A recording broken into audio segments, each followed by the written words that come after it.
ব্লকে যেগুলো আর্মি ভাই বারো ফৌজি রিটায়ার রয়েছেন ওনাদেরকে সবাইকে ডেকে আনে একটু সম্মানী করবেন এবং যা থেকে এই বিজেপি সরকার যেভাবে আমাদের সেনাবাহিনীর সঙ্গে আর্মি ভাইদের সঙ্গে প্রশাসনের সঙ্গে দুর্ব্যবহার করছে সেইগুলোর দুই চার কথা তুলে ধরবেন। আমরা দেখলাম কয়েকদিন আগে কাশ্মীর সন্ত্রাসবাদী হামলা হলো। এই সন্ত্রাসবাদের হামলায় আমাদের ভারতের নিরিয়া 36টা লোকের রক্তক্ষয় হল, জীবন গেল। এই রক্তক্ষয়ী জীবন নিয়ে আমাদের দেশের প্রধানমন্ত্রী উনি নির্দেশ করলেন বা রাষ্ট্রপতি সহ এবং স্বরাষ্ট্রমন্ত্রী সহ ইনারা নির্দেশ দিলেন এবং একটা অপারেশন করার জন্য নাম রাখলেন অপারেশন সিঁদুর। এই অপারেশন সিঁদুরের কথা বলে যে আমাদের 26টা লোকের বদলা দিতে হবে। এই সন্ত্রাসীদের হাত থেকে আমাদের সেনাবাহিনী জওয়ানরা সবাই পাকিস্তানের সঙ্গে বা সেনাবাহিনীদের খুঁজে খুঁজে নাই নাই করে 9টা ঘাঁটিকে উৎখাত করে দিল এবং কিছু কিছু সন্ত্রাসবাদীকে শেষ করলো। আজকে আমাদের জওয়ানরা আমাদের সেনাবাহিনীরা ঝাঁপিয়ে পড়ে আজকে জীবন বাজি রেখে চোখে চোখ রেখে সন্ত্রাসীদের সঙ্গে আজকে ভারতের বদনাম নিল। আর আজকে এই বিজেপি নামক দলটা বিজেপি সরকার কেন্দ্রীয় সরকারে রয়েছে, বিজেপি সরকারের মন্ত্রীরা বলছে যে কর্নেল সফিয়া খাতুন নাকি জঙ্গিদের বোন। আজকে যে একটা মেয়ে ছেলে জীবন নিয়ে আজকে বাজি খেলে 9টা ঘাঁটি ভেঙে দিল, কিছু কিছু সন্ত্রাসবাদীকে শেষ করে দিল, তাকেও বলছে জঙ্গি নাকি বলে জঙ্গিদের বোন। শুধু এটাই নয়, এই বিজেপি নতুন সন্ত্রাসবাদী কেউ নেই।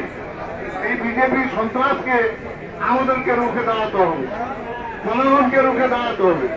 শুধু এটাই নয়, আমরা দেখেছি যে স্বরাষ্ট্র মন্ত্রী বা কিছু কিছু বিজেপির মন্ত্রীরা বিদেশ সচিবকে যে বিজেপির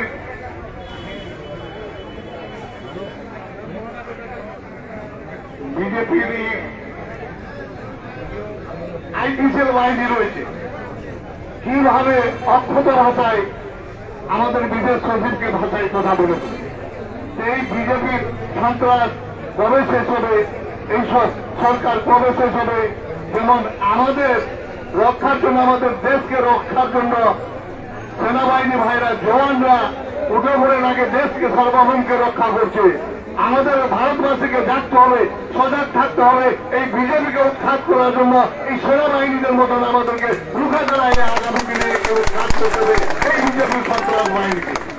শুধু এটাই নয়, আজকে আমাদের কিছু জওয়ান ভাই 2-1 মারা গেল, পশ্চিম বাংলারও মারা গেছে। ঝন্টু শেখ আলী, যে ঝন্টু শেখ আলী মারা গেল, তাকে দেখার জন্য আমাদের মাননীয় মুখ্যমন্ত্রী তাদের পরিবারকে সমবেদনার জন্য ওনার বাড়ি গেল এবং 10 লক্ষ টাকা সরকারের তরফ থেকে ওনার ফ্যামিলিকে, যে আমরা তো লোকটাকে দিতে পারবো না, তার লোকটা চলে যাওয়াতে ফ্যামিলিটা আসল, তার জন্য 10 লক্ষ টাকা অনুদান ঘোষণা করল এবং তার পরিবারে একজনের চাকরি দেওয়ার কথা দিল, ঘোষণা করল। তার পরিপ্রেক্ষিতে বিহারে একজন জওয়ান মারা গেল আমাদের। এটা বিহার পাড্ডা এয়ারপোর্টে নামার পরে কোন বিজেপির মন্ত্রী একটা সহানুভূতি দেখাতে যায়নি ডেড বডিটাকে। তার পরিবারে কোন একটা বিজেপির মন্ত্রী বা বিজেপির নেতা কিংবা ওখানকার যে ডবল ইঞ্জিনের মুখ্যমন্ত্রী রয়েছে নীতিশ কুমার, কেউ একটা আশ্বাস দিতে দেয়নি, তাকে কোন সহযোগিতা করে দেয়নি। এটাকে বিজেপির সন্ত্রাস বলে। এই বিজেপির সন্ত্রাসকে আমাদের রুখতে হবে। আজকে আমাদের মাননীয় মুখ্যমন্ত্রী, মানবিক মুখ্যমন্ত্রী, আজকে একজন সেনাবাহিনী আমাদের দেশকে রক্ষা করতে মারা গেছে, তার জন্য ওর বাড়িতে গিয়ে যা যা ওনার কর্তব্য ছিল উনি করেছেন। বাকি বিজেপি ডবল ইঞ্জিনের সরকারের তামসাগুলো দেখেন, এরা শুধু একটাই পেয়েছে, হিন্দু মুসলমানের দাঙ্গা, হিন্দু মুসলমানের দাঙ্গা। এরা দাঙ্গা ছাড়া জীবনে জিততে পারবে না। তাই আমাদের ভারতবাসীকে সজাগ হয়ে ঐক্যবদ্ধ হয়ে এই বিজেপির সন্ত্রাসকে আমাদের শেষ করতে হবে আগামী দিনে। এই বলে আমি আমার সংক্ষিপ্ত কথা শেষ করছি। জয় হিন্দ। বন্দে মাতরম, জয় বাংলা। আর একটু আমরা ওই মিছিলটা করবো, তার থেকেও সবাই জানবে। এবং আমাদের মেয়েদের বাইরে তো অভ্যাস আছে, ওরা হলো, কিন্তু আমাদের থেকে ওনারা বেশি শক্ত আছে।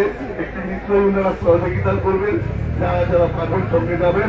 মিছিল থেকে বৃষ্টি হলো, কেউ সরে যাবেন না। বৃষ্টি হলো আমরা বিজেপিকে মিছিল করবো। অনেকে একটা বারো বৃষ্টি করছিল, চলে গেছিলাম। মিছিল থেকে কেউ যাবেন না, আমি অনুরোধ করছি প্রত্যেকটি মানুষ।